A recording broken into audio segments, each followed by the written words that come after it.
All right. Hello, everybody, and welcome to Geopolitical Trends, where truth matters. Excited to be with you as always. I got an interesting topic. Actually, I wanted to provide you my insights about the current development. As a matter of fact, the issue is still ongoing, which has to do with the phone call between President Trump and President Putin. So I wanted to provide you my insights. But there is one thing I'm going to do different this time around, is I'm going to share with you the history of the U.S. Russia or U.S. Soviet Union relations going all the way back to FDR. And I'm going to do it very, very briefly. So I'll be detailing and put things in perspective for you. But first, let me quickly say hi to our wonderful community. YT, good to see you. Mara Page, good to see you. Truth Seeker, Willie Holman, Tom Sayawires, Francis Tango, Matt Becky, good to see you. And thank you for your message, Matt. Ramples01, good to see you. All right, guys, let's get into this. I'm not gonna do the headlines and so forth, just because I had to do a lot of read up quick this morning here, believe it or not. Then I'm gonna just get into the topic right here. So, all right, now the question is that many will be asking, as the world, the rest of the world now is waiting to hear about the outcome of this much anticipated phone call between Trump and Putin. So it will be very, very interesting to see the dynamics. And again, I provide you my insights, and I would like to also hear from you what you think about the outcome of this phone call. So, but before I do this, please, if this is your first time here in our community, I would greatly appreciate if you could subscribe, because the analysis you are hearing, it's unique to this channel. So if you want to show your support, just please make sure to subscribe and share this channel with others, so they, like you, have an opportunity to hear the truth. And I'm very, very grateful for your support. So here is the link in the chat box, and you can share it with other people. As I mentioned, President Trump and Russian President Vladimir Putin have already sort of gotten on the call this morning. I think it was around 10:30, if I'm not mistaken. So, and what was the reason about is also to discuss the 30-day ceasefire in Ukraine. Of course, and I have a lot of pictures I'm going to be sharing with you. Of course, the comedian Z already is saying, well, you can't trust the Russians. Well, wait a minute. Aren't you the one that already went back on Minsk, the treaty? That was and the Europeans sort of went into it with a good faith. Only, as a matter of fact, some Europeans knew that the Minsk Accord was nothing but an opportunity for Ukraine. Yeah, so there is no. So when Zelensky is saying, "Oh, we can't trust the Russians," wait a minute. Look in the mirror, man. And by the way, comedian Zelensky is right now in Finland. So apparently, what it appears to me is that Finland is dragging itself into a deep hole. You never hear about Finland getting involved, even though it shares a long border, about 1,400 miles, something like that, with the Russians. They never had an issue. Now, all of a sudden, once they became in NATO, we pulled them into all this. And this is what this call between Trump and Putin is all about, because as I said, Kiev or Ukraine has already agreed to the proposal. But Zelensky is lying, straightforward. What should we be surprised at that? We shouldn't, because what he's saying is that the Russian President Vladimir Putin is dodging a ceasefire. Now, is the idea that, like we said at the beginning, the Ukraine conflict will end on the Russian terms, not the Ukrainians, not the Americans, not the Europeans. There is another point that I need you guys to know, is that if Trump thinks he's going to impose the ceasefire or impose peace on the Russians, he's miscalculating. Because Russians, this is why they are moving forward in Kursk with now decimating the Ukrainian soldiers in that part of the country. So, and the idea that even Ukrainians remain skeptical. Yeah, Ukrainian people remain skeptical about this so-called ceasefire, not because they don't has to do with the Russian President Vladimir Putin. No. It has to do with the nature of the conflict, because they couldn't trust their own president, meaning comedian Zelensky, which, by the way, you all know how he came to power. So now, what I wanted to really address into this is that this peace proposal that is on the table right now has already been discussed between the Ukrainian side and the American side. Where was it discussed? Does anybody know which country this was discussed? And I just want you guys to be part of the conversation. It was just recently. Let me see if you guys, in which country that hosted the talks. Taiwan still, Saudi Arabia, indeed. Why is this important now to understand? Because I'm preparing an analysis for you guys. I'm going to do it in a recorded video for you. Why is this important? Because now you're going to have to understand that Europe plays no role into this new setting of a global order. Rather, it is emerging from West Asia through Saudi Arabia, who wants to play a role into this. And by the way, the Saudis wanted to have this preeminence on the global stage by bribing their way through that. How so, you may ask? Is by investing in the United States for about $1 trillion. So that's the bribe, because I look at it as a bribe. I mean, come on, guys, let's be honest. Are you going to tell me that the Saudis are going to play a role on the global stage? Because if it weren't for oil, we won't be talking about Saudi Arabia to begin with. But my point is that those talks that have already been held in Saudi Arabia between the Ukrainian and the American delegations, which was last week, sort of wanted to address these proposals for the ceasefire. Well, of course, what makes them think, meaning the Ukrainians and the Americans, what makes them think that the Russians is going to agree to whatever it's been discussed? Once again, this 30-day ceasefire, the Russians haven't agreed to it yet. Why? Because they're moving forward in Kursk. As a matter of fact, they're going to be taking over soon. I just read something this morning about it. So, and the Russians also, of course, now the Russians and the Americans wants to discuss this deal, but it's going to have to end on the Russian terms, not the American terms.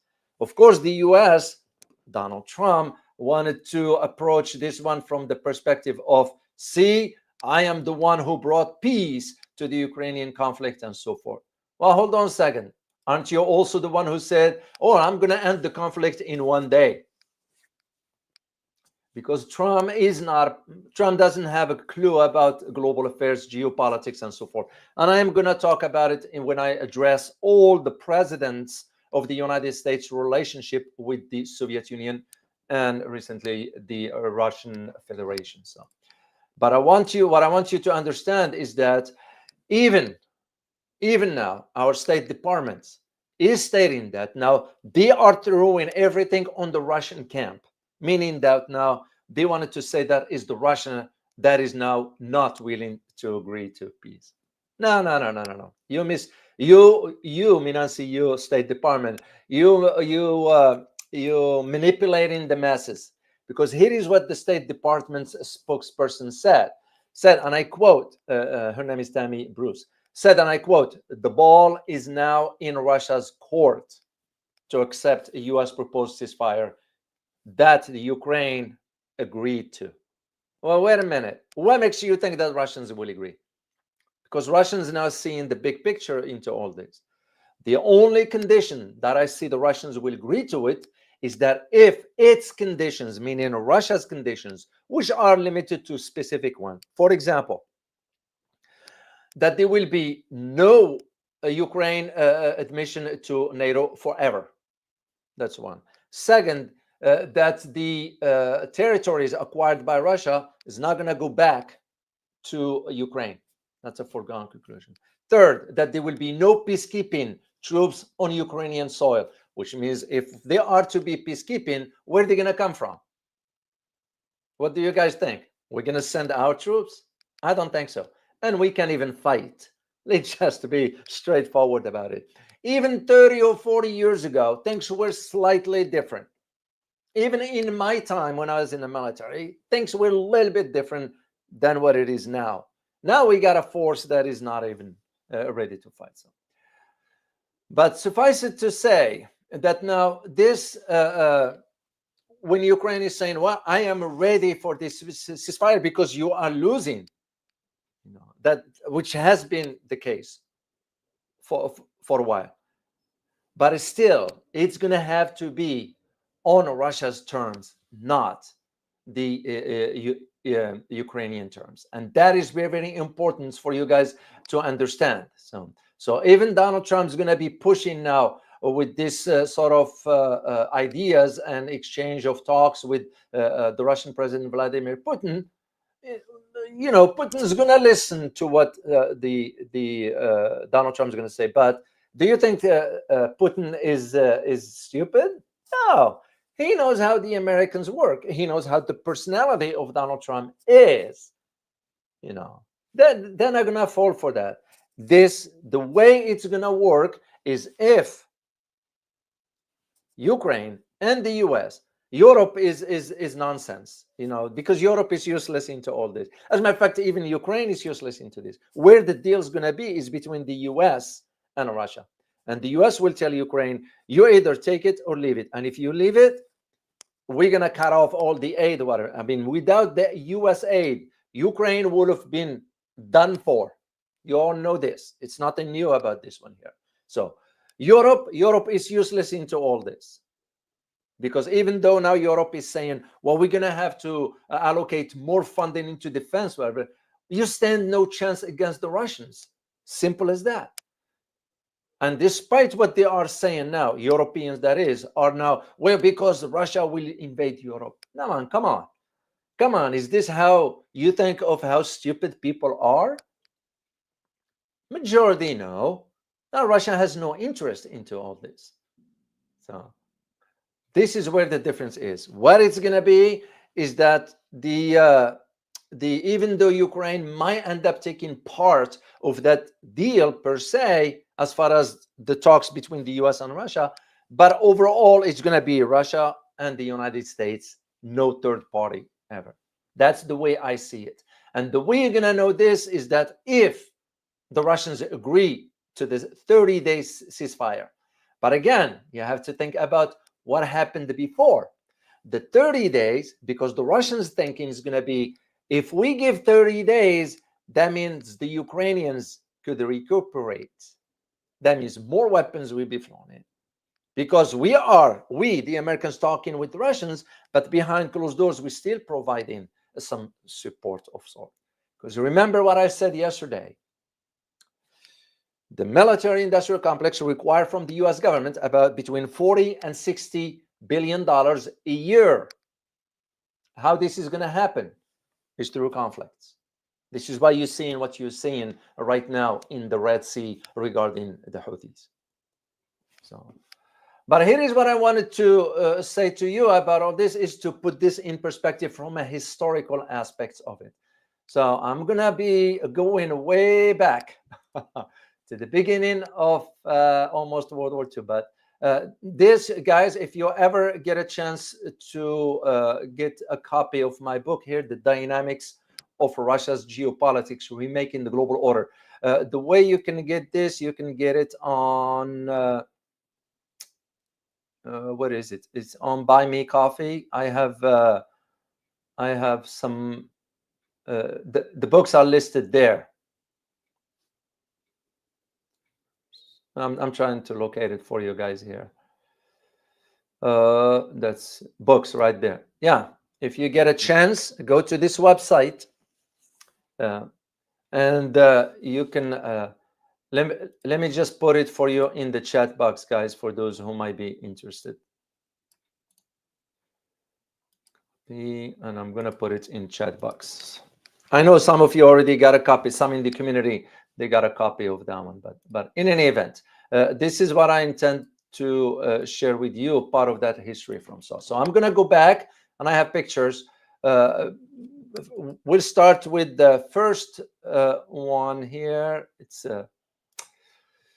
this is Donald Trump and Putin, of course, and they are considering now the talks. I'm waiting to hear the talks about the readout from the White House, because I haven't seen one yet. So we'll see how this is going to move. So because it will be interesting to understand.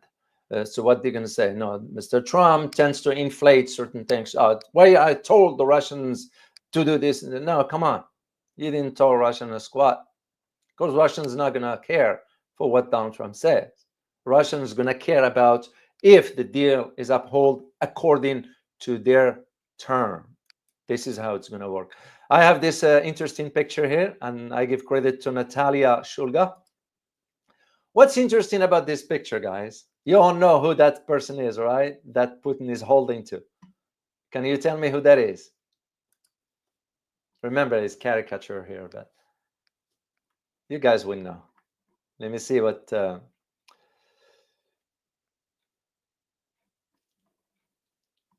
Yeah, if you can tell me who the other person is.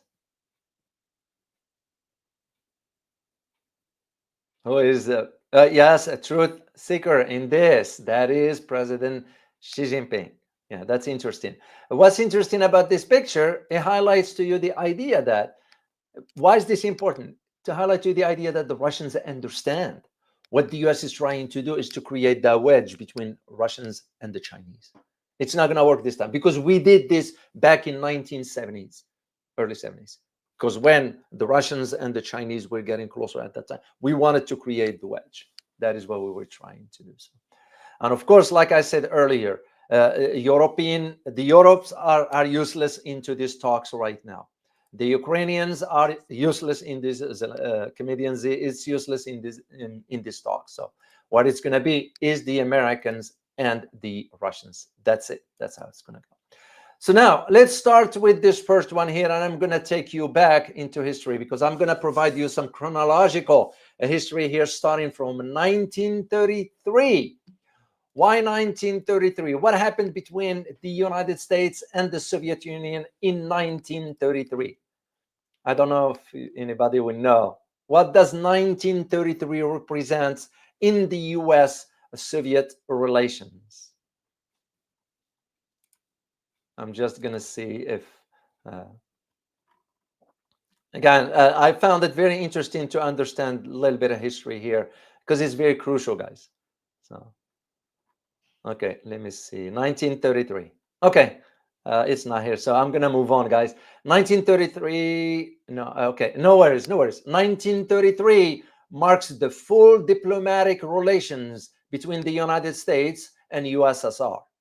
So, and this is why, sort of, even when I wrote my book, I made the historical reference from this point forward regarding the US and Soviet Union relations. So it's very, very interesting to understand this. Of course, I'm going to start it with FDR. That is and I have pictures of each one of them. All right, let's start with FDR right here. So, but my point in this is to understand how every administration always was suspicious of the Russians. Why? Or the Soviets? Because they wanted always to maintain an enemy, real or perceived. So for FDR, which was the 32nd president of the United States, during his time, the US-Russia relations, which is according to historians, were hostile at that time. So why is this? Because the hostility stems from or resulted from the decisions of the Soviet leaders at that time when they pulled Russia out of World War I. Although tensions existed between the two countries, the United States and USSR during its famine, you all remember the Russian famine, right? And where the United States provided relief in the early 1920s. That is why it's important. So this is why you have to understand how far back things go. So all this occurred while the United States and the Soviet Union, or USSR at that time, lacked diplomatic relations, because it was in 1933 when the relationship became officially sort of recognized. The United States recognized USSR. After FDR, who came after FDR? It was Harry Truman. Why is this important? Harry Truman as the 33rd president, if I recall. That is correct. The issue with the Truman crafted a foreign policy that is mainly geared towards the Soviet Union. Why? Because remember, the time that Harry Truman took office, it was between 1945 and 1952. What this era marked? It marked the beginning of the Cold War, because the Cold War was emerging. That is why it's important to understand this era of the Truman. Of course, it was under Truman's that where we went ahead with the Manhattan Project, which you all know what it is. And this is where America's position on the Soviet Union became the core American foreign policy for decades regarding Soviet Union. Is that during this era? And this is why, if you remember, and I did say this one day, I think about a few months ago, I remember. So I said that if you understand how the military-industrial complex in the U.S. controlled the foreign policy of the U.S., because it started in the early 50s. And what happened in the 50s? That was the decision was made for us to get involved in conflict, but not win a war or a conflict, whatever you want to call them. It's just the fact that you drag a conflict forever. That's what spurs the generation of those between 40 and $60 billion a year that the military-industrial complex always wanted. And go back to 1953. What was the first major war that happened in 1953? Does anybody know? You can guys type it in the chat. Let's say just in the 50s. So there were 5 major conflicts that the U.S. was involved in. We'll start the Matt Backey, you got it. The Korean War in the 50s. What came after it? What was after that? 60s. Multi-Tom-Tom, Korea War, that's correct. That is correct, the Korean War. What was after the 1950s? The Vietnam, that is correct. Then what came in the 70s?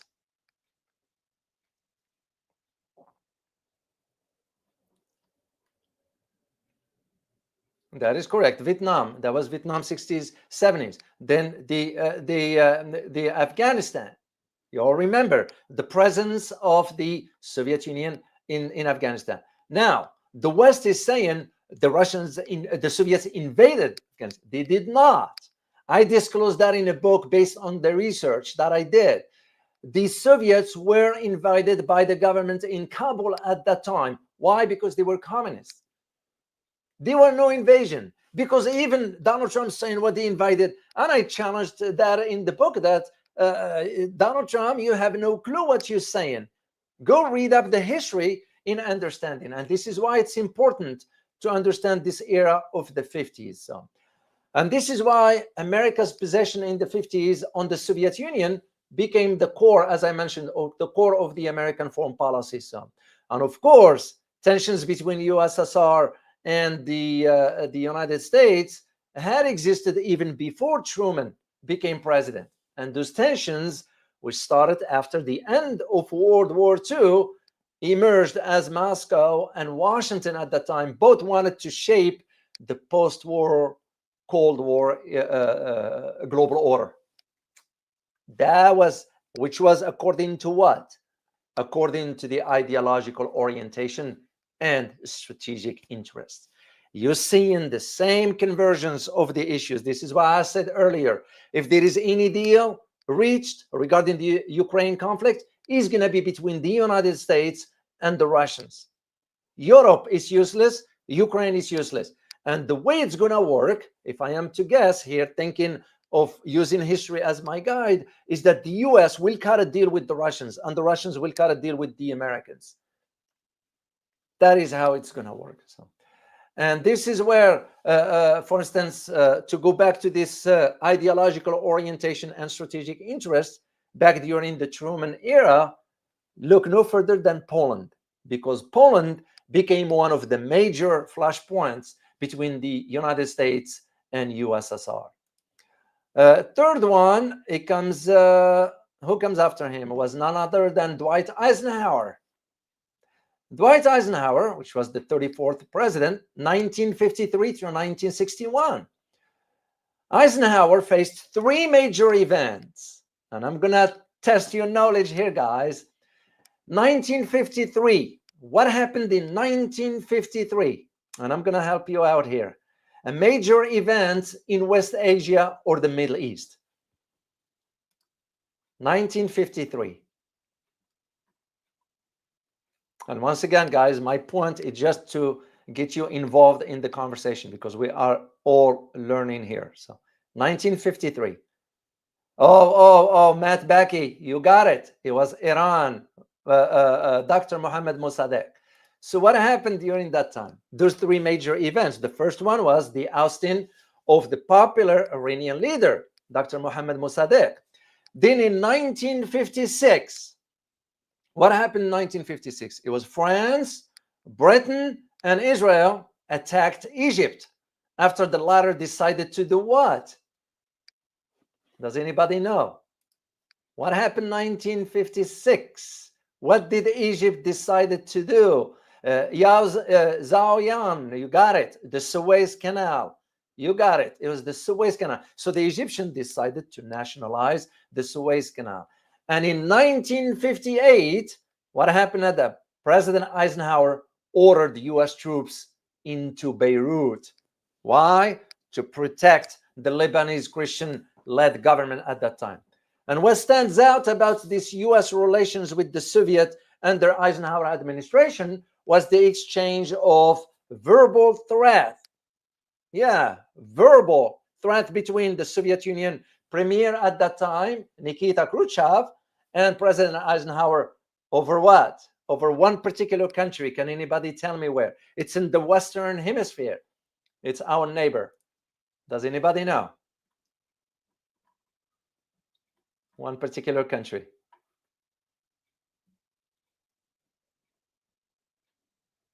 In the Western Hemisphere. HOT channel, you got it. Alice Talukin, you got it. It's Cuba. That is what's important to understand. So, because another thing for the strategic interest, Cuba became now the central focus during the Cold War between the United States and USSR. And of course, in an effort to undermine the Soviets' ideology and expansion at that time, what did Eisenhower do? He authorized the Central Intelligence Agency to conduct clandestine operations against communism around the world. Two of these operations, and I disclosed this in the book. And by the way, I had to have the US government approval of the book. And I was like, don't tell me you want me to redact this one. I'm not, because it's a public domain. So they toppled two governments, one in Iran, of course, 1953, and one in Guatemala in 1954. The one in 1953, it was another agency involved into that. So, and that's from Britain. So we'll leave it at that. So now, one of Eisenhower's top political goals was to improve relations with the Soviet following the death of Stalin. Because in 1953, that's when he died. So, for example, 1955, President Eisenhower met with the leaders of France, Britain, and USSR in Geneva, Switzerland. That's where they met. What was the purpose of that meeting? It was to propose a new policy dubbed, it was what's called open sky, if you are familiar with it. An open sky basically will allow both countries, the Russians, the Soviet Union, and the United States, to do what? To conduct air inspection of each other's military installations or programs. This is where the Spy 2, see that plane over there? Right there, the black one, that's the Spy 2. That's U-2. Used to fly over because it goes up to, I had a privilege to meet the captain who was flying that the U-2 spy plane. So I met him in Washington, D.C. at some point. So and that is where one thing that highlighted the relationship. So the next one comes, who came after Eisenhower? It was none other than Kennedy, JFK. Now Kennedy, 35th president, remember the era, 1961 to 1963. JFK policy was dominated by what? American confrontation with the Soviet Union. So once again, which took a form of a proxy context during the Cold War. This is what I'm saying. You have to understand this history to understand what's going on right now. Proxy wars have always been one of the key policies that we always engaged in from behind the scenes. So this is what you are now witnessing in West Asia or the Middle East. And the thing is, if you get Iran involved now, all hell will break loose, because Iran is not your average country, militarily speaking, because Iran is not Iraq, is not Yemen, is not Saudi Arabia, is not Jordan. Those countries, by the way, are useless anyway, because when you consider Qatar, United Arab Emirates, Saudi Arabia, and Jordan, Egypt to some degree, all of them are allowing their territories to be used by the Americans. Simple as that. I was familiar with this because I used to travel to those countries, and I was familiar with this, the presence there. So JFK, what marked his policy or towards the Soviets at that time? Well, it's like his predecessor, JFK adopted the policy of what? Containment. This is something, by the way, when I was in Washington, I argued against containment against the Chinese, because we were told at that time, well, we're going to want to contain China. And I was like, what are you talking about? Remember, China is not the Soviet Union. Go back to the 50s and you will learn. We might have been able to do on a limited basis against the Soviets, but you won't be able to do it against the Chinese for one simple reason, because the Chinese economy is far different than that of the Soviets. So suffice it to say for now that during the JFK era, one of the policies that JFK adopted was the containments, and which sought to do what? It sought to stop the spread of communism at that time. Most historians, according to historical record, agree that the Cold War dominated Kennedy's presidency. And of course, the US failed attempt in 1961 to overthrow Fidel Castro of Cuba, which is known as the Bay of Pigs. That was butchered operations, I tell you. And that one worsened the relations with the Soviet Union. Why? Because Cuba was a client of the Soviet Union. And that's when tensions escalated in 1962, when Kennedy learned that the Soviets had deployed ballistic missiles to Cuba, an event that became known as the Cuban Missile Crisis. So here's the interesting thing, which a lot of people do not know. At the time when I wrote my Russia book, and I wanted to disclose that in the book at that time, just to make sure people understand, because it was very, very important. What's important is that as of 2019, I wrote back then that the Cuban Missile Crisis is the closest the United States and USSR have come to a nuclear war, given that the public, what the public know. The historical record indicates that it took 13 days of tense negotiations between Moscow and Washington to defuse the situation.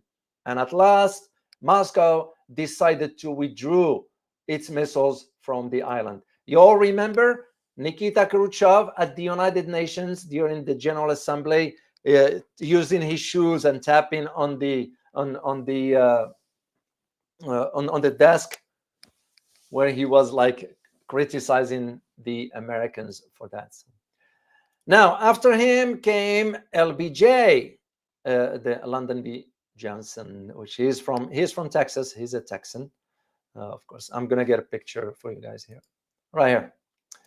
LBJ was another, I don't know, he wasn't well versed into global affairs. No. Of course, for a host of issues marked LBJ's or Johnson's presidency. Chief among them was what was well known during his time. Remember, he was in office between 1963 1968. What happened at that time? What was one of the major events at that time? 1963, 1968.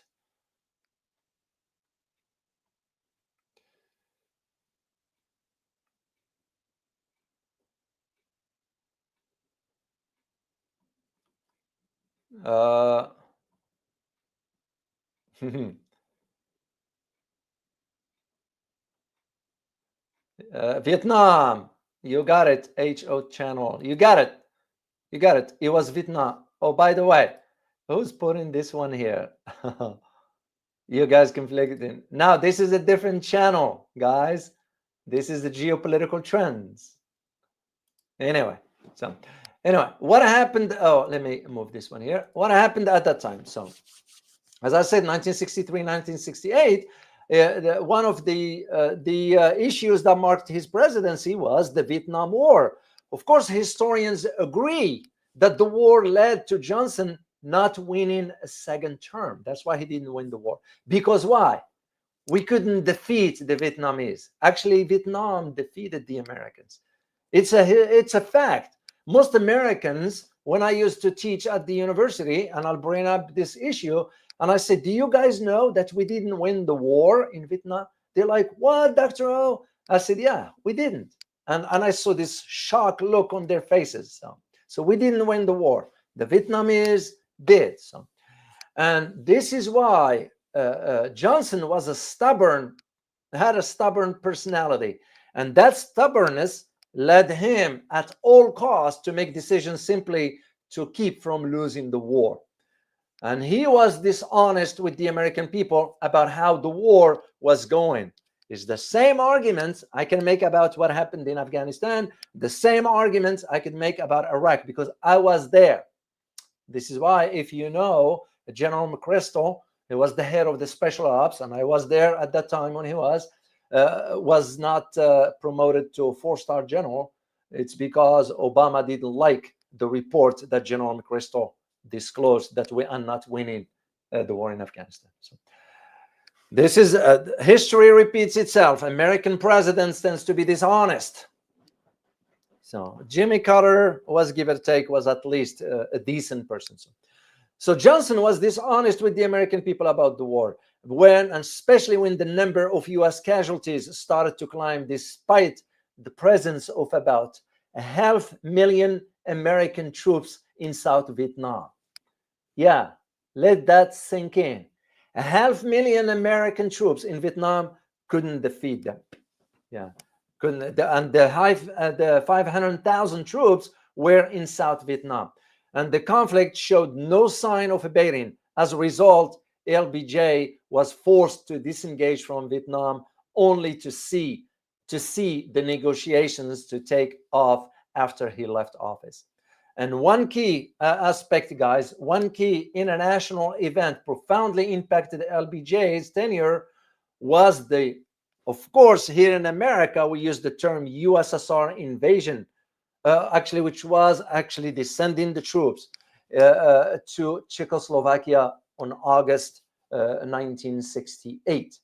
So the USSR sort of marching into Czechoslovakia, that operation was called Operation Danube.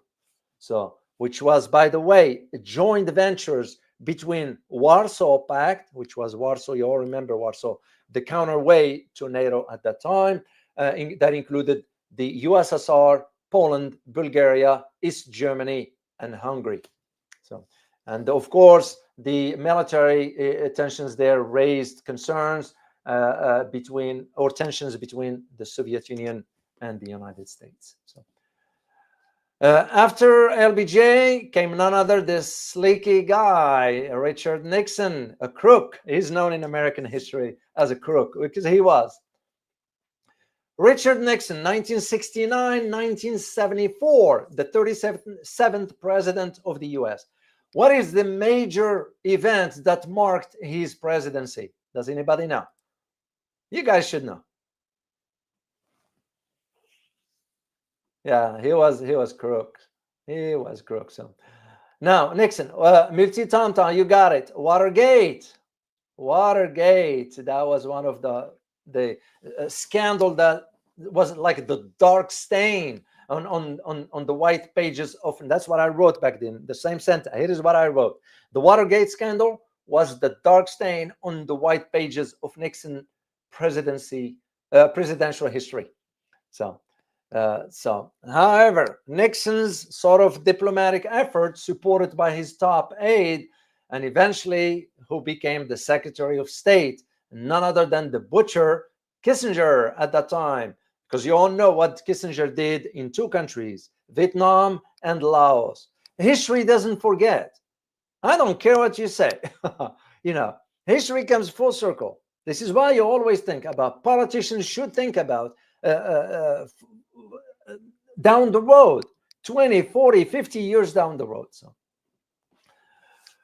So Henry Kissinger's presence with the Nixon also defined the U.S. relations with other major powers, including the USSR at that time, because it was during the 70s, the 1970s now. Now, the Nixon administration focused its energy, political energy, on 4 particular countries: Soviet Union, China, the Middle East as a region, or West Asia, and one other country is Pakistan. Makes you just wonder, why Pakistan? Well, and of course, other major arm limitation agreements between the United States and the Soviet Union. But why Pakistan? It's because it was at that time working on its nuclear. This is why the Pakistanis conducted the nuclear testing just under the nose of the US intelligence community, because we had no clue that the Pakistanis were working on it. And of course, at that time was Abdul Qadir Khan, and Abdul Qadir Khan got the information about the nukes in Netherlands. That's where he stole the information from. And that's why he's known in Pakistan as the father of Pakistani nuclear program. Who came after Nixon was none other than Gerald Ford, the 38th president. Gerald Ford, 1974-1977. Now, President Ford started his presidency with the US-Soviet relations on a shaky ground. However, one major event that happened in 1973, does anybody know? This one is in the Middle East or West Asia. It was a major war. 1973.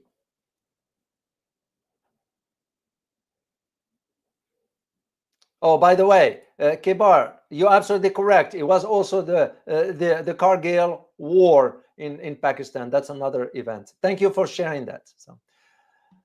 So Matt Baki, Arab Israeli, that is correct. And what was that one? It was Yom Kippur. You all remember that one, because during the time of Gerald Ford, that's what was the major event that took place at that time. Let me see. I have a picture here that I want. So yeah, 1973, Yom Kippur, and that was sort of in West Asia or Middle East, had nearly led to a massive military involvement of both superpowers, the Soviet Union and the United States. So here's what's interesting. Interesting is that Ford at that time wanted to follow on Nixon's footsteps regarding US relations with the Soviet Union. So what Ford ended up doing is that he suggested a strategy that he approved which was approved under Nixon, which was what? Approach to the Soviet Union and other global issues, including relations with China. Yeah. But also, it was another event also regarding the support for the South Vietnam. This is why you have to understand what Ford ended up doing. It's a continuation of the previous administration. Why is this important for you guys to understand? Because that's how US administrations operates. Remember, Donald Trump said, I don't want wars, I want to bring all the troops. And yet you go ahead and launch an air raid against the Houthis. So what is that going to lead to? See what I'm saying?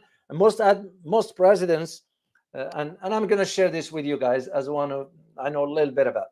Usually, anytime a president leaves office, he leaves a special file in the Oval Office, in the desk. We call it the black folder. Now, what's in the black folder? And what I'm sharing with you is not classified. You can find the information if you know where to look for it. So what is includes in that is usually the key issues that the next administration needs to pursue. That's usually what's in that black folder or red folder, one of those. And those usually only the president, to the last moment before he leaves office, put that in the desk for the next president. And as soon as the next president goes in, he'll open the drawer and see that one. So now, historians agree that Ford wanted to forge much better relations with the USSR at that time. And to that end, the US and the Soviet Union, interesting enough, that reached a deal in 1974. And where was it? It was in one particular location, Vladivostok. And that accord was pertaining to the strategic arm limitation talks. I remember reading about it when I was a kid. I used to read about SALT 1 and SALT 2, strategic arm limitation talks. That was the SALT 1, the agreement that was reached in Vladivostok, 1974. I'm sorry. And this deal, which was, by the way, the Nixon and the Kissinger previous administration negotiated with the Soviets in 1972.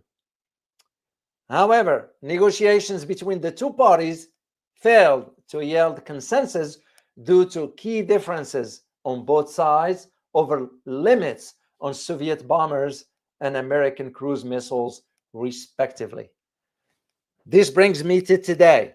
This is why the Russians will not agree to whatever the Americans are saying, because it has to be on the terms of the Russians. And the Russians are saying there will be no missile systems in Poland or closer to Russia's sphere of influence.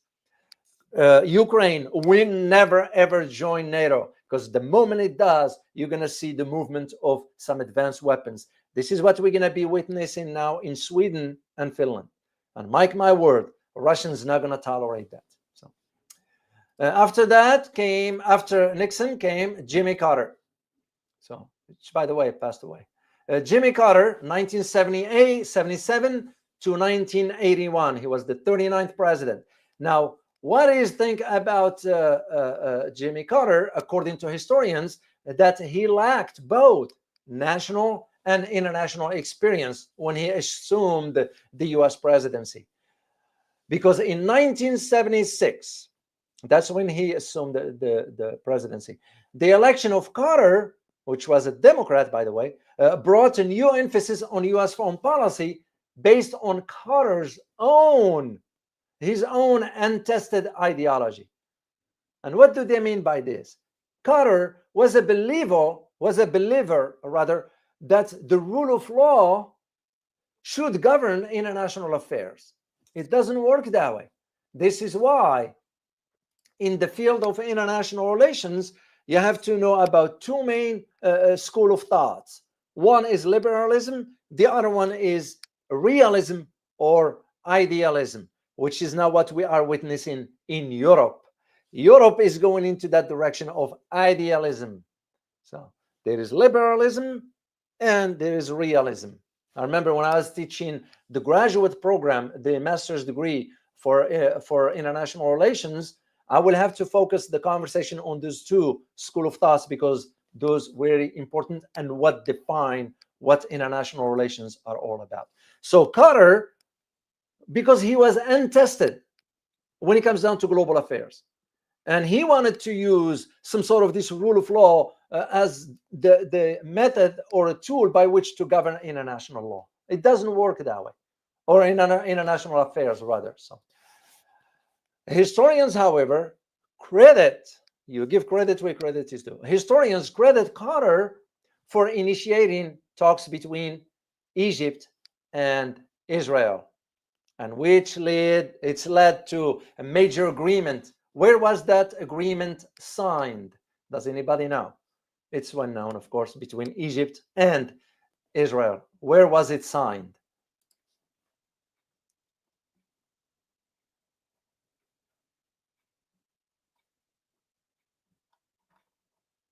Yeah, I'm waiting to see, guys. It takes a little bit of while to show up here. Yeah, where was? Oh, YT, you got it. It was Camp David. Now, Multi-Tom, you got it. Yeah, you guys got it. DC, Francis Tango, DC, which Camp David is the outskirt of DC and around the Maryland part, but it's outskirt of DC. Now, here is one thing I need you to understand about Camp David agreements, which still holds till today, is that the aid we decide to give Egypt, at that time we used to give them about $2.7 billion, our tax dollars, which I never accepted or agreed to that. Of course, I can't influence the US government to say, but just to highlight to you where our tax dollars. The 2.7 or 2.8 billion dollars given to Egypt every year from that time till today, except we changed the number now to 1.2. I think 1.2, 1.6. Don't quote me on this one because I don't remember exactly. And that was the price for agreeing to peace with Israel. And of course, who was at that time in power was none other than Anwar Sadat. And what happened to Anwar Sadat when he went back to Egypt? He was assassinated during a military parade.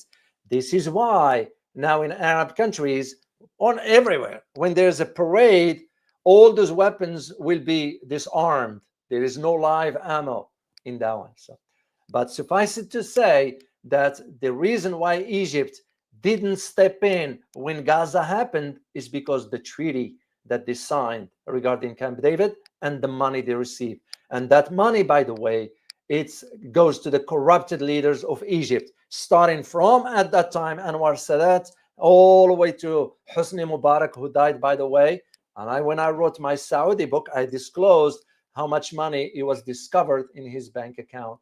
Almost $28 billion. How the heck will guy generate money like that? That was the aid we were given, because who controls the economy in Egypt is not the government, is the military. So I need you guys to understand. Now, there are two other main events contributed, in my opinion, to Carter's inability to win re-election. That's why he was a one-term president. And those two were the presence of the Soviets in Afghanistan, and the second one is the Iran hostage crisis. You all remember, because what did Carter attempted to do?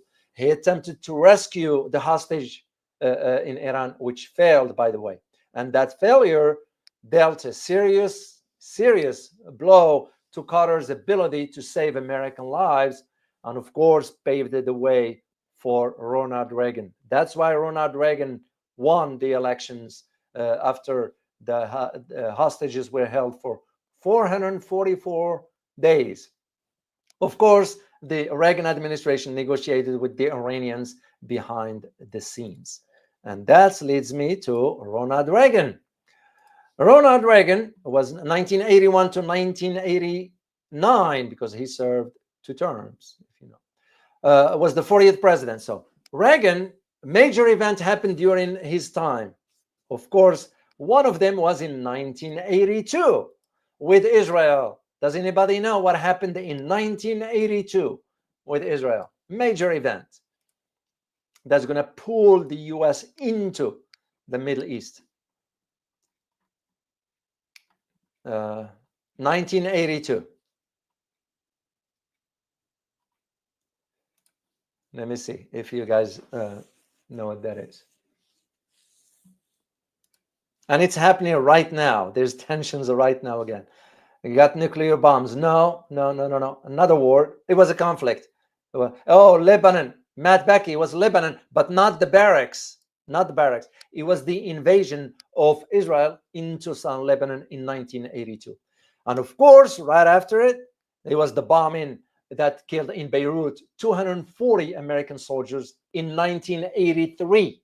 That's why I said it came after it. So why? Because we didn't understand the dynamics of the Lebanese society, that they are the Druze, the Shiites, the Sunnis, the Maronites, the Alawites, you name it, the Christians and all that. We never understood the history of the Middle East. We are poor readers of history, let's just be honest. So when Israel invaded Lebanon in 1982, it was the Americans won over there, claiming that they wanted to protect the Christian-led governments. They end up being bombed. That's where the barracks bombing happened, when the U.S. lost 241 service members. And of course, it was Hezbollah that ended up driving Israel out of southern Lebanon. And we witnessed the same in 2006. The second scandal during Reagan was the Iran-Contra scandal. It broke out in 1986. And another event was none other than John Hinckley, who tried to assassinate Ronald Reagan himself in 1988. So, however, Reagan administration at that time realized one important objective, and that he wanted to end the Cold War. So, and that paved the way for the next president, who was at that time the vice president and a former CIA director. It's none other than George H.W. Bush, or George Walker W. Bush. George H. I always get them confused. And by the way, they are here in Dallas. That's where they live. The young one, not the old one. The old one died. George died. So 1989 to 1993, George H.W. Was the 41th president. So, and of course, historians agree that when Iraq went to Kuwait in 1991, that's what shaped George H.W. Bush foreign policy towards the Middle East. That's what he was known for, the coalition of the willing. So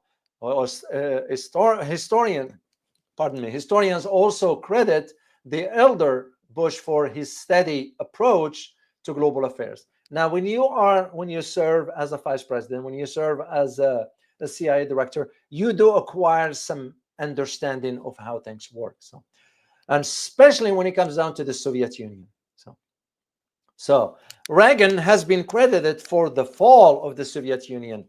That's when the USSR disintegration occurred during the Bush administration. I need you guys just to understand that reality. Then after him came, who came after him? None other than Slick Willie. That's what we call him here in America, Slick Willie. So, but of course, beside his major controversy with Monica Lewinsky, you all know that. I was one day, by the way, guys, I'm going to share this with you. During his term, I was in Paris, and I went to, there is a mall, a big mall in Paris, La Galerie. It's called La Galerie. And if you know La Galerie, the investors of that La Galerie, it's not average people. They're head of states. They are multi-millionaires or whatever. So, and at that day, it was a book signing for none other than this Monica Lewinsky. And the guy at the door asked me, I said, are you going to attend the ceremony for the book signing for Monica Lewinsky? I said to him, are you out of your mind? What will I give a damn about this Slick Willie or this Monica Lewinsky? I remember that vividly. So. But on the political side, what marked William or Bill Clinton, Bill is a short word for William, so just for you guys to know, is the 42nd president. So, and that is why historians agree that Bill Clinton was not well versed in foreign affairs, because his political experience was limited to being a governor of Arkansas. That's about it. So, and now you have this collapse of the Soviet Union, the uncertainties that resulted in the post-Cold War era created a major challenge and policy crisis that Clinton wasn't prepared for. Yeah, he was not. So, and again, as I said, guys, I'm gonna just do this briefly here. So, after him came George Walker Bush, the son, 2001 to 2009, the 43rd president. Of course, during his era, ushered in an era for the U.S.-Russian relations and introduced new challenges. However, there was a major event during his presidency. Does anybody know what it is? You guys know. During Bush, the son.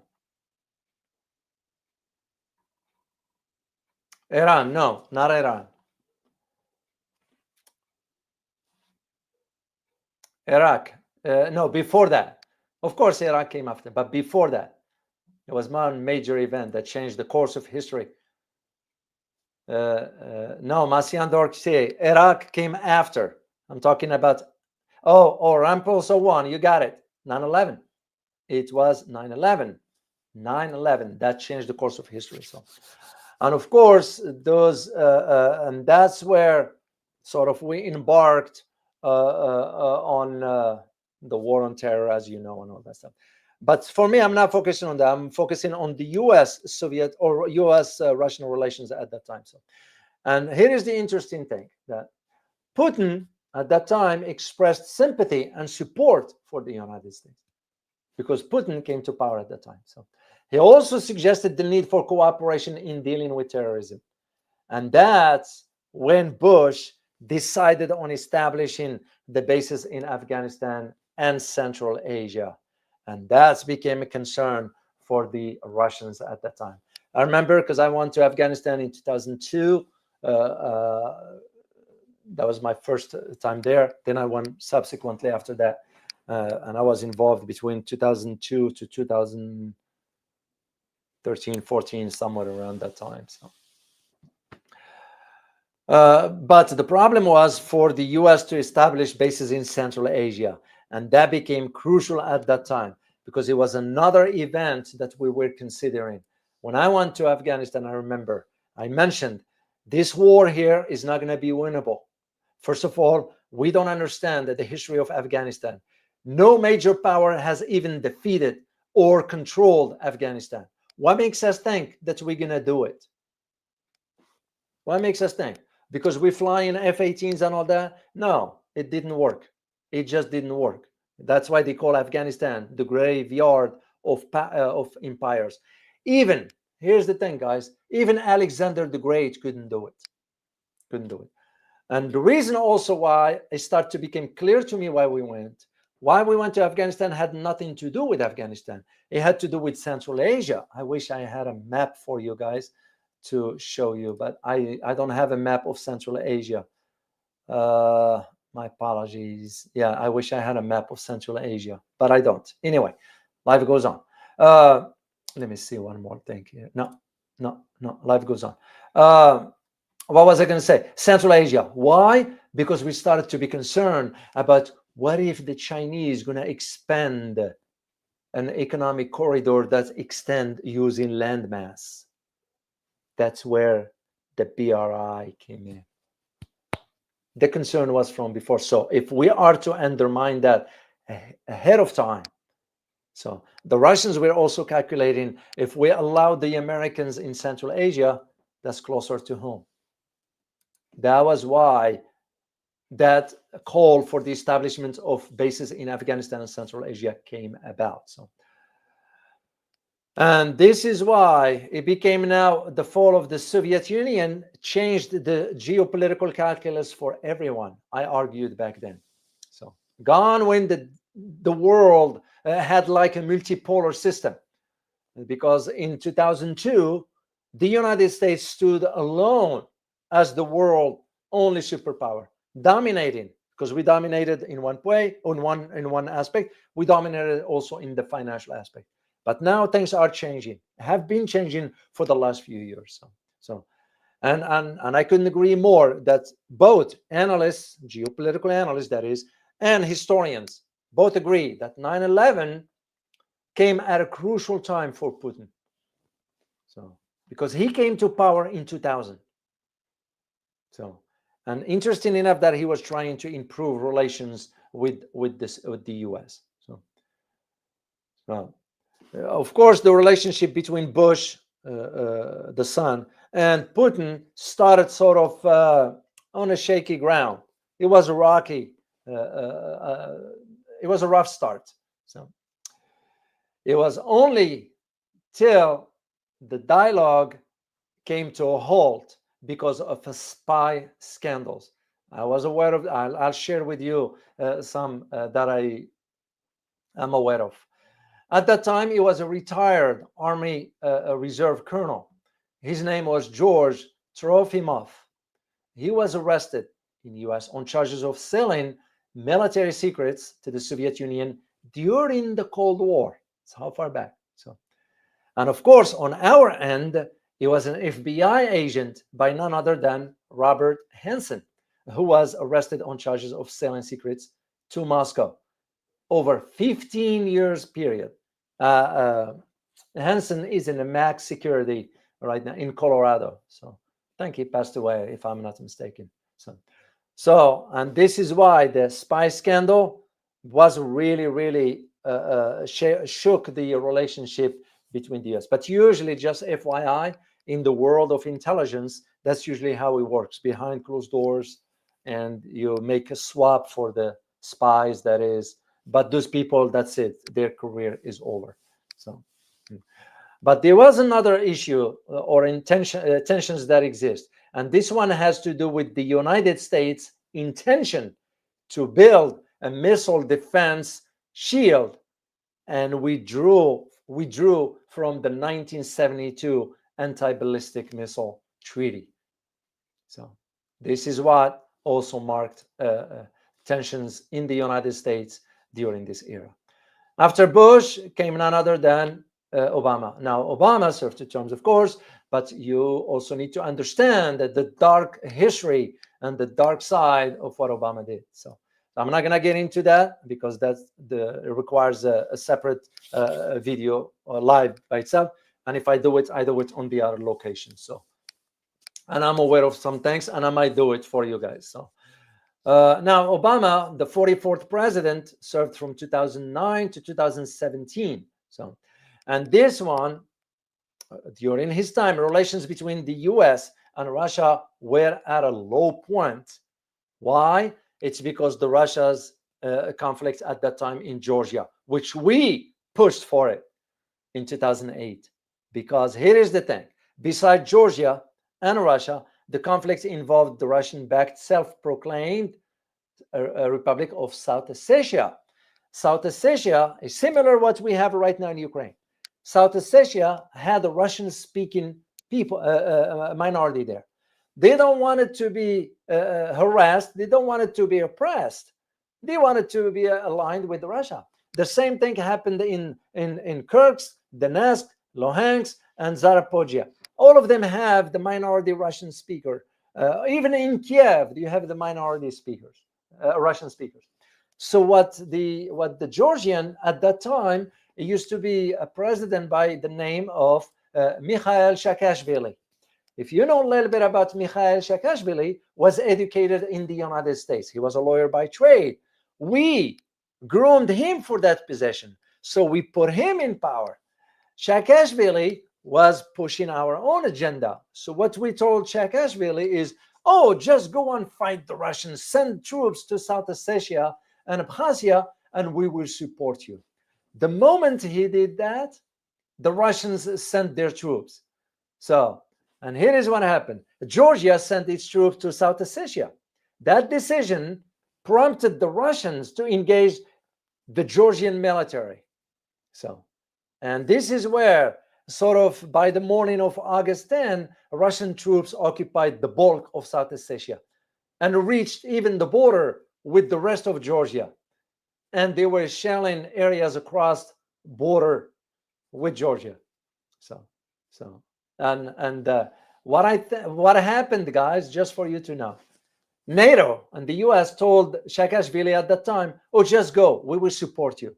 The moment the first shot was fired, Mikhail Saakashvili reached out back to NATO saying, hey guys, are you coming to help me? He reached out to America, and what we told him is, are you out of your mind? You want us to fight a nuclear Russia? He never learned his lesson.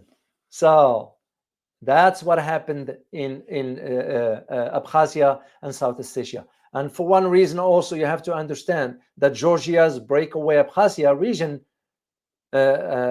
because they are on the Georgia's Black Sea coast. Those are very, very important. And the last one I'm going to address here is Donald Trump first term. You have to understand this. Donald Trump's first term as a 45th president, who came back in 2017. And remember, I wrote this book during his time in presidency. So as I wrote, at the time of this writing, many observers have concluded that President Trump cannot fathom global affairs dynamics. You know, I still stand by my, as I said, you give credit where credit is due, but you do criticize when criticism is warranted. And this criticism is not about being negative, it's about making points and highlighting for you guys, for you to understand the dynamics. So this is what makes this channel different than others. I don't just get into this name calling and this nonsense stuff. You provide substance. So, and I've always said Donald Trump is not well suited to understand geopolitics and global affairs, let alone what he surrounds his people, the people around him are yes ma'am, yes sir type. You know, there's nobody's gonna come forward because he's an alpha male type. His personality is a little bit so he's somebody that you have to get to his face, and that's the way you deal with people like that. I've dealt with some before. You try to be nice first, and they mistaken you or misinterpret your being nice for being weak. But once you put them in their place, they'll understand. So Donald Trump's lack of foreign policy acumen and inept attitude have raised serious concern domestically and globally. So, and at that time, it was a leaked cable. You know, in diplomatic and intelligence, they use cables, what they call cable. That's how they transmit information. And where the leak came from, the United Kingdom's ambassador to Washington. So he's the one who leaked the information. His name is Kim Darosh. Stated, and I quote, it was secret at that time.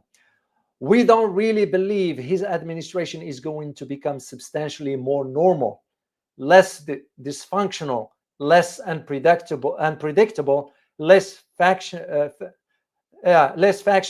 driven, and less diplomatically clumsy and inept. End of quote. Yeah, that's how they assessed Donald Trump to be at that time. Now we are seeing. So, and to me, I'll put him to test on one thing. If any of his people are listening to this video, you tell the president, tell Trump, if he really wants to show leadership as far as us not going into wars and all that stuff, pull the US out of NATO, okay? And stop bombing the Houthi, and stop sending $16 billion to Israel regarding Gaza, and stop doing the things that foment only tensions, and stop this language of threat against Iran. That's how I see it, because that's when you see leadership is not about barking loud, it's about flexing muscles, it's about understanding how you shape the trajectory for stability and peace. That's all it is. So, and a reality is Donald Trump is not equipped for all that. And that was the whole reason why I wanted to do this historical snapshot of the history of the US administrations regarding the former Soviet Union and now the current Russian Federation. So, because what I argued back then is that I must emphasize the urgency, with which, for example, one needs to evaluate where a relationship between US and Russia is headed as the geopolitical events on the global stage unfold. So it makes sense to me. It makes sense to assess what this relationship consists of. The same thing for our relationship with the Saudis. It was just transactional. The reason, as I said, and I'm going to be preparing a video for you, why you are hearing about Saudis, because Saudis wanted to be on the spotlight, on the global stage, that we did this and did that. But they had to bribe their way through $1 trillion investments in the United States. So I argue regarding the U.S.-Russian relations, there is no telling what this relationship may look like pending the outcome of the next administrations. And here we are. So I must mention to you guys, I must mention this, that the U.S.-Russia relations, when you think in those terms of how Donald Trump is going to manage the relationship with the Russians. So I must mention that U.S.-Russian relations for the past few decades have struggled to maintain some sort of an equilibrium. And it becomes the question, whose fault is it? Because we have to ask, is it the Russians? Is it the Americans' foreign policy? These questions are hard to decipher in an hour conversation or in few pages, So, however, one needs to delve deeper to assess the foundation on which the U.S.-Russian relations have been established. So that's the only way I see it. So because how this relationship was built in the last decades is what we are seeing right now. Most observers, most geopolitical analysts agree, I'm one of those, that the U.S.-Russia relations are now at their lowest point since the Cold War. Of course, we have to think about what we did to them in Ukraine in the past administration. A deep mistrust that is now new. The Russians don't trust the Americans, despite the phone calls and all that stuff. They know better. It's almost like another Cold War like. So the mistrust, because this is sort of is threatens to thrust now this relationship into an intensifying.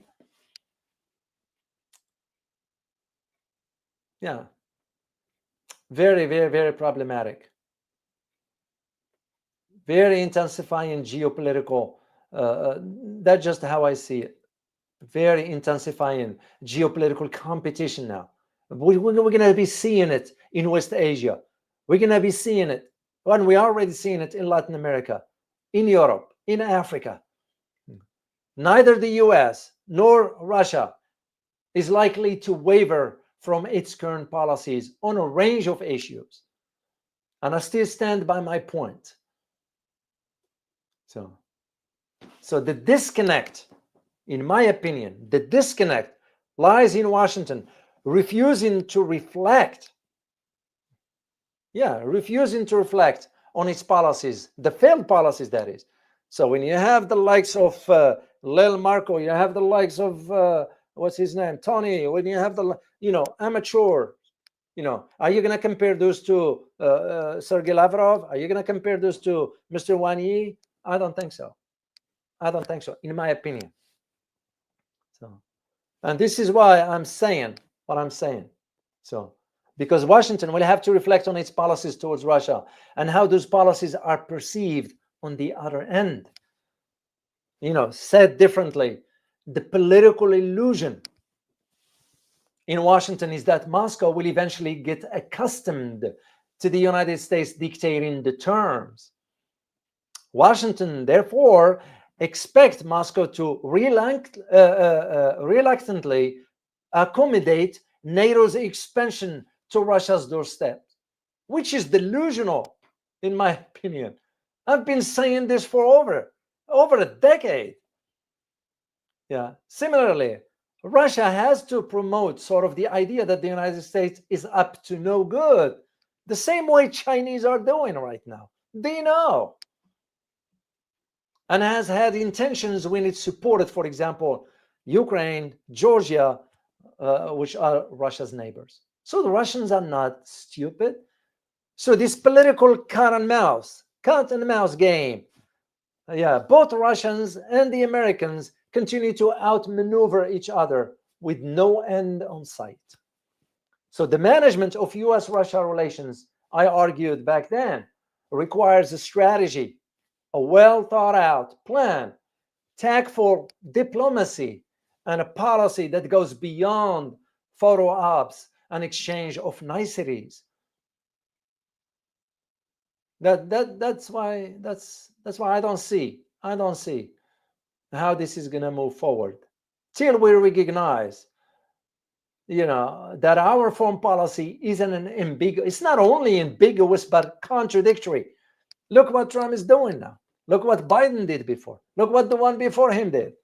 Look what the U.S. administrations have been doing. We say one thing and do another. We promise things and we do not deliver. We sign treaties but do not observe the legality of these treaties.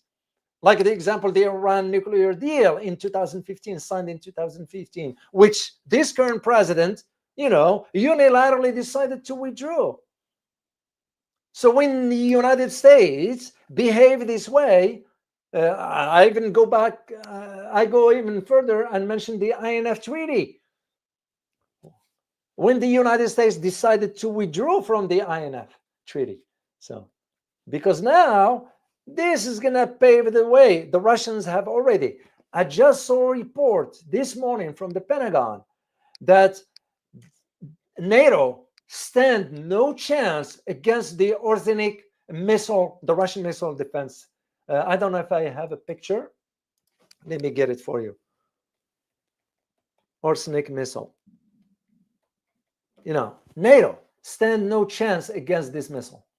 Now the Pentagon is disclosing that, which means what? If the Pentagon is disclosing that, that means we don't have anything against it, meaning we, the United States. So despite what you hear, so I'm going to get you a picture here, guys. Bear with me. Yeah, arsenic. So I got you a picture here. So I'm going to put it for you. And I give credit this to the Russian MOD, Ministry of Defense, because that's where the picture is from. So save. Here is the picture for you guys. Yeah, we stand no chance against this one. Arsenic. Okay. Where is the picture?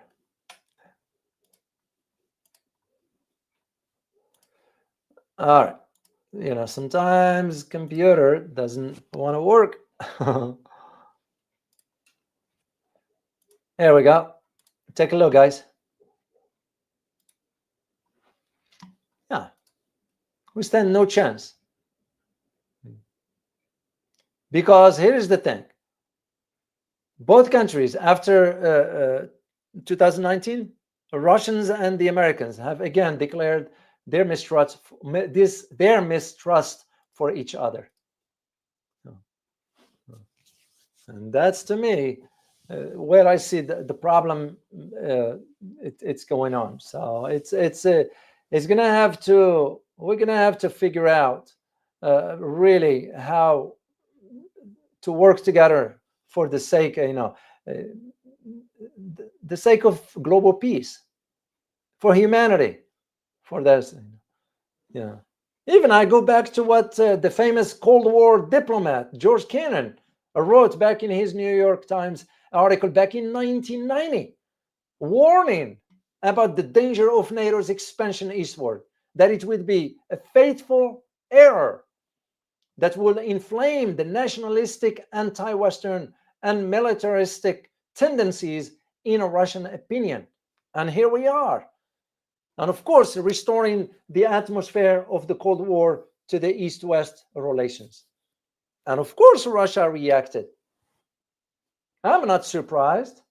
I'm not surprised at the rapprochement that happened back then. Now, it's a strong friendship between the Russians and the Chinese. We created that. So what makes us think we will be able to draw a wedge between the Russians and Chinese? Good luck with that. So because it serves both their interest, meaning the Russians and the Chinese in this case. So that's how I see it working. So. And for us to understand, both Russians and the Chinese understood this, because it's going to serve this rapprochement, this friendship between them two is going to serve key objective. For example, it's going to keep the U.S. away from the Pacific realm. In addition to that, it's going to undermine U.S. global leadership, which is already waning down. So you know, I've always argued, if that friendship, if that rapprochement, if that, even if you call it partnership, turns into a strategic alliance between Russia and China, it's over for us. Because this strategic alliance I'm talking about with military dimensions, that it's going to impact the global balance of power and therefore international order as we know it. I don't care what anyone else says, because that's the fact. And when you consider what's going on right now against the Houthis and the threat against Iran, you know, that's why I did the video for you that about, you know, is it a deal or is it a war? What about Trump, what he wants? It's because he doesn't understand that in something like this, other major global powers, it's going to intervene one way or another. And the moment you have more players, the moment the conflict expands beyond its borders.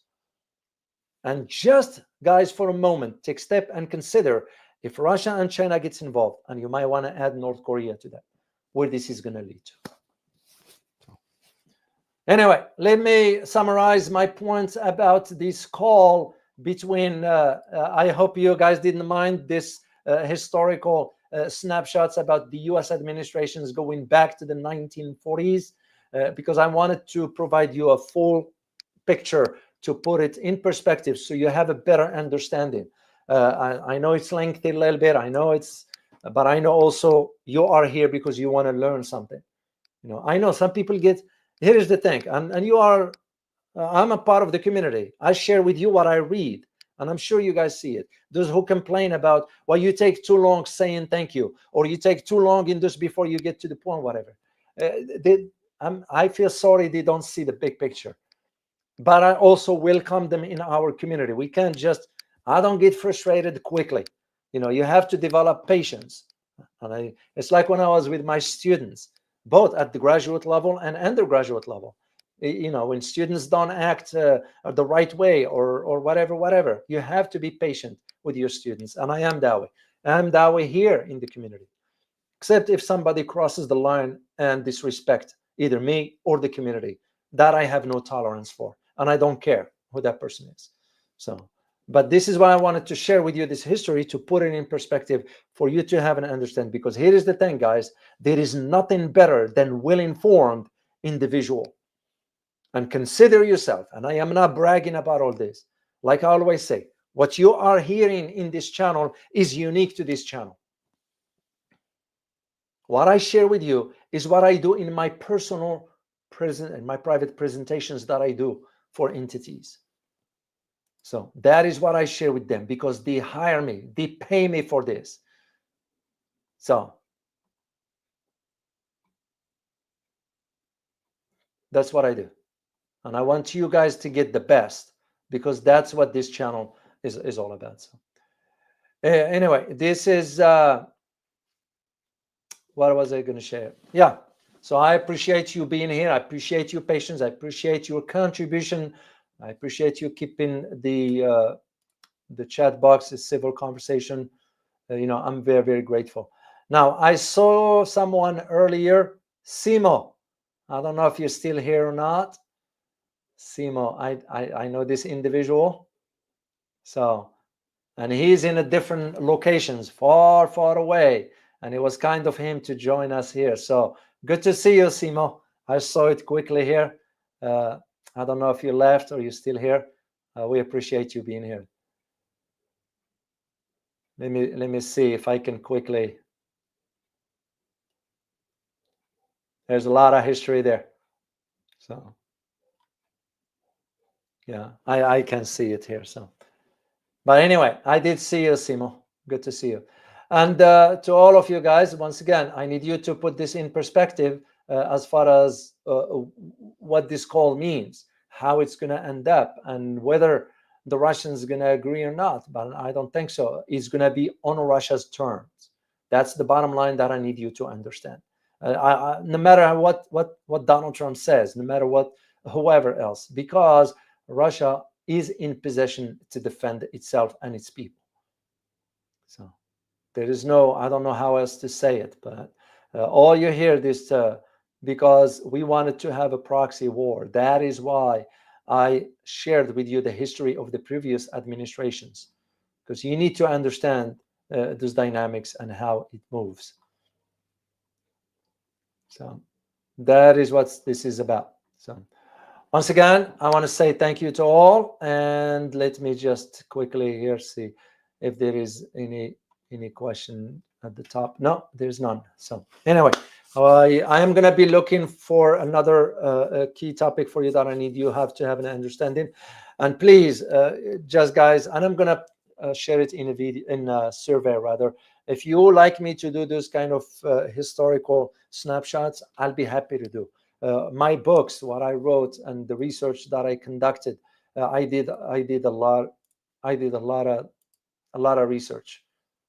I did a lot of research, so I have in my possession a lot of information. I'll be happy to share it with you guys. Hanging G, I saw you here earlier, and I want to say thank you for buying me for supporting the Asia trip. So I'm very, very grateful to you for your continued support. This is not your first time you do this. So to those who wants to support my upcoming Asia trip, which I am planning on going towards the end of summer, here is the link where you can donate for this trip. Should you want to support it, you are under no obligation. So far, we are at this point, give or take by an additional $50. So it's about $900.